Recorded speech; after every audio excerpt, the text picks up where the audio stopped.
যুবক, তুমি কেন কবুল পড়ে বিয়ে পড়ো? আমার তো বুঝে আসে না। বাবা, আপনি কেন আপনার ছেলেকে কবুল পড়িয়ে বিয়ে দিচ্ছেন? আমার বুঝে আসে না। ভাই, আপনি কেন আপনার মেয়েকে কবুল পড়িয়ে বিয়ে দিচ্ছেন? আমার বুঝে আসে না। আপনার মেয়ে হলুদ কাপড় পরে, মাথার মধ্যে খোপা দেয়, 3 জন এসে দুধ খাওয়ায়, 4 জনে কোলে নিয়ে নেয়, 6 জনে গান বাজায়, 10 জন এসে হলুদ মাখে। শুধু বুঝি মৌলবি দিয়ে কবুল পড়ালে বুঝি মুসলিমের বিয়ে হয়?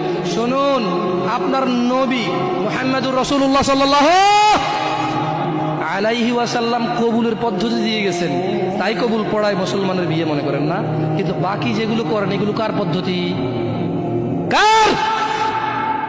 মিথ্যা কথা বলবেন না।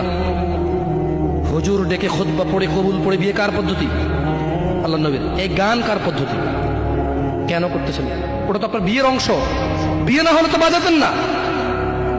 বিয়েকে কেন্দ্র করে যেমন কবুল বলছেন, বিয়েকে কেন্দ্র করেই তো গানটা বাজাচ্ছেন। কয়জন নবীর উম্মত আপনি? আপনার নবীর নাম কি? আই এম আস্কিং ইউ, আপনার নবীর নাম কি? আমার নবীর নাম মুহাম্মদ রাসূলুল্লাহ সাল্লাল্লাহু আলাইহি ওয়াসাল্লাম। Who is the messenger of Allah for you? আপনার জন্য আল্লাহর নবী কে?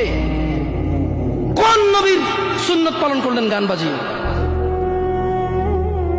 আপনার জন্য আমার বিল্ডিংটা ভেঙে পড়বে, বলে রাখি ছাড়বো না। আল্লাহ, তুমি আমার ভাইদেরকে হিদায়াত দাও ইয়া আল্লাহ, ছাড়বো না। এই যে ভূমিকম্প হলো আপনার গান বাজনা বাজানোর কারণে। মুহাম্মদ সাল্লাল্লাহু আলাইহি ওয়াসাল্লাম কি মিথ্যা কথা বলে? কারা কারা হাত তোলেন তো যে মুহাম্মদ সাল্লাল্লাহু আলাইহি ওয়াসাল্লাম জানে না, মুহাম্মদ সাল্লাল্লাহু আলাইহি ওয়াসাল্লাম জানে না, এরকম কারা কারা স্বীকার করে? আল্লাহ নবী বলেছে, যখন বাদ্যযন্ত্র বেড়ে যাবে, গায়িকারা সম্মুখে এসে নাচবে, তুমি অপেক্ষা করো, পাহাড়গুলো কেঁপে উঠবে, পৃথিবীটা নড়ে উঠবে। জালজালা ইযা যুলজিলাতিল আরদু জিলজালাহা, যখন পৃথিবী প্রবল কম্পনে প্রকম্পিত হবে।